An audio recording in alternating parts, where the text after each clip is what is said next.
ईशान्य मुंबई मतदारसंघातून संजय दिना पाटील, मुंबई उत्तर पश्चिममधून अमोल कीर्तीकर किंवा प्रियंका चतुर्वेदी, दक्षिण मुंबईमधून अरविंद सावंत हे उभे राहू शकतात. दक्षिण मध्य मुंबईमधून अनिल देसाई हे उभे राहू शकतात. रायगड मतदारसंघातून अनंत गीते यांना उमेदवारी मिळू शकते. रत्नागिरी सिंधुदुर्गमधून विनायक राऊत हे उभे राहतील. ठाणे मतदारसंघातून राजन विचारे हे उभे राहू शकतात. कल्याण मतदारसंघात सुभाष भोईर यांना संधी मिळू शकते.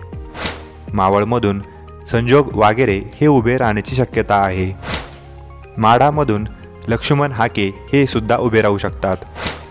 सोलापूरमधून उत्तम खंदारे हे उभे राहू शकतात. कोल्हापूरमधून संजय पवार यांना संधी मिळू शकते. हातकणंगलेमधून राजू शेट्टींना पाठिंबा देऊ शकते. धाराशिवमधून ओमराजे निंबाळकर हे उभे राहतील. छत्रपती संभाजीनगरमधून अंबादास दानवे किंवा चंद्रकांत खैरे. परभणी मतदारसंघातून संजय बंडू जाधव हे उभे राहतील. हिंगोलीमधून सुभाष वानखेडे हे उभे राहू शकतात. जालना मतदारसंघातून शिवाजीराव चौते हे उभे राहू शकतात. नाशिक मतदारसंघातून विजय करंजकर हे उभे राहू शकतात. शिर्डी मतदारसंघातून भाऊसाहेब वाकचौरे हे उभे राहू शकतात. बुलढाणा मतदारसंघातून जालिंदर बुधवंत हे उभे राहू शकतात. यवतमाळ वाशिममधून संजय देशमुख हे उभे राहू शकतात.